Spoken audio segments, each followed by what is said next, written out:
internationally.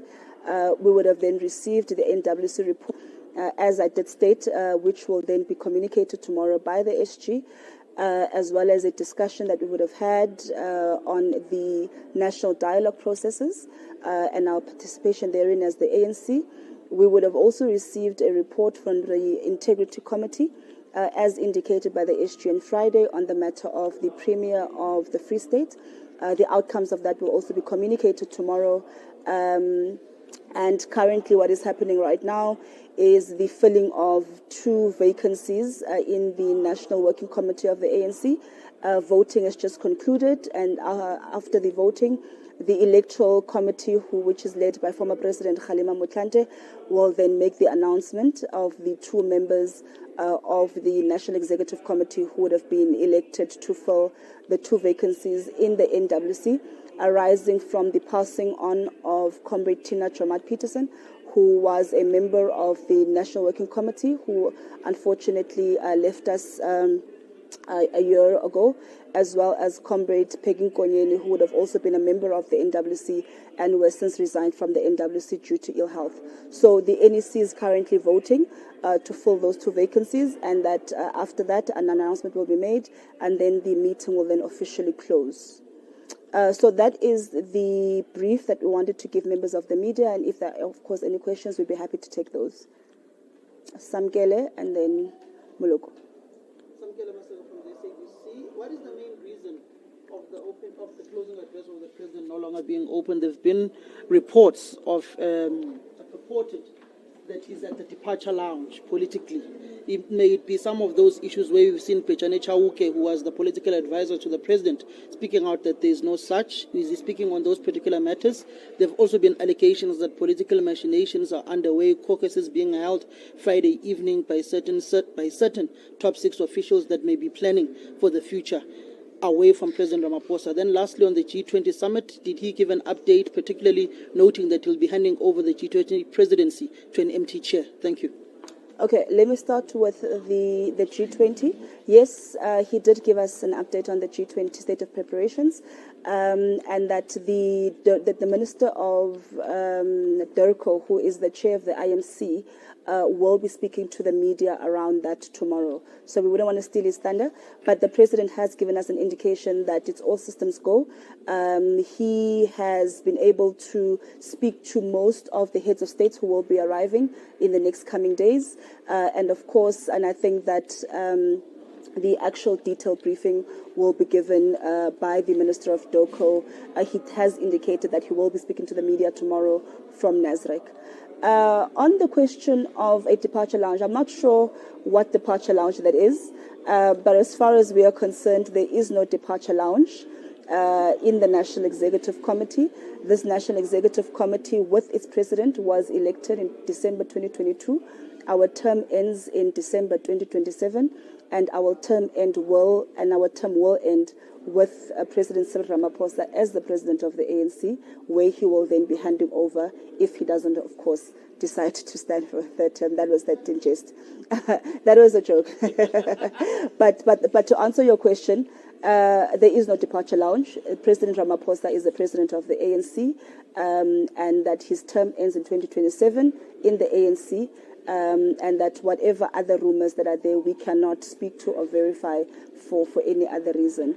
On your question around the reasons, I have indicated that it was a decision of the NEC that, remember, the decision to have the closing remarks open and closed is really something that is decided by the leadership of the ANC, to say that there are issues that we feel that we should communicate publicly, and sometimes there are issues that we communicate after the meeting. It's really just one of those. There's no other reason other than that. Thank you, Samkelo.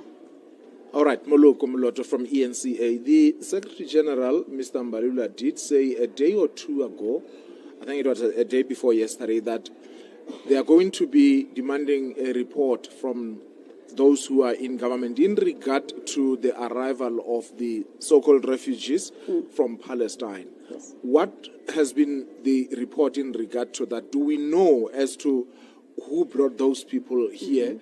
But do we also know whether there will be more who will be coming? And what is a program in place to deal with a possible influx? Because that certainly is a concern among South Africans, at least on social media. Yes, the matter was discussed by the NEC, and as indicated, it will form part of the NEC statement, as insofar as what the discussions were. But just to state that we will be having the chair of the IR subcommittee, who is the DSG, speaking on the matter. We did have a meeting with the IR subcommittee yesterday, with the Peace and Stability subcommittee as well. As you would know, that it's not just an IR issue, but it's also a peace and stability issue. So those two committee meetings did meet yesterday. We are going to be having another meeting, and following the finalization of the meeting of those two particular committees, the DSG will then be made available to speak to the media as the chair of that particular subcommittee. We're hoping that it will happen within the next 2 days.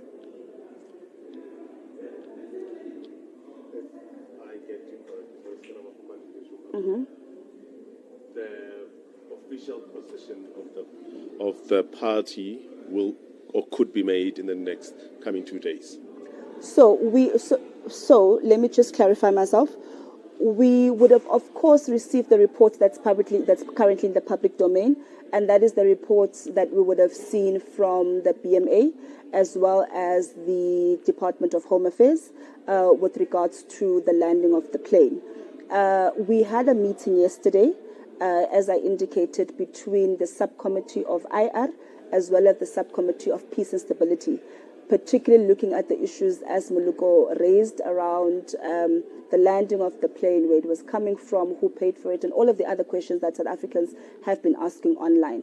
And once we would have concluded, firstly, the discussions around those, but also having received the report. Remember, this is a government issue. So we will need our government to then tell us once it is ready. And then once we would have then received that report from government, we have spoken to the DSG, who will then speak to the media on that particular issue specifically. And we're hoping that that will happen within the next 2 days, because obviously we understand that from Wednesday, the media's focus will obviously be most probably on the G20 going forward. Thank you very much.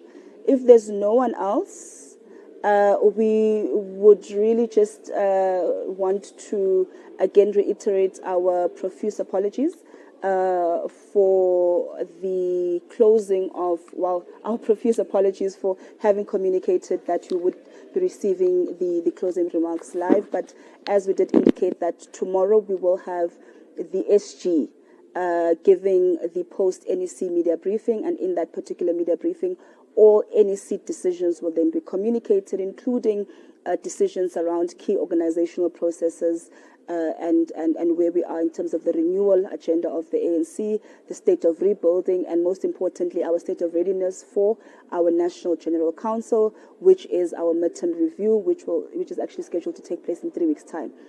So the SG will give us all of those details tomorrow when we then do meet in our post-NEC media briefing. Thank you very much. We don't have time yet. We'll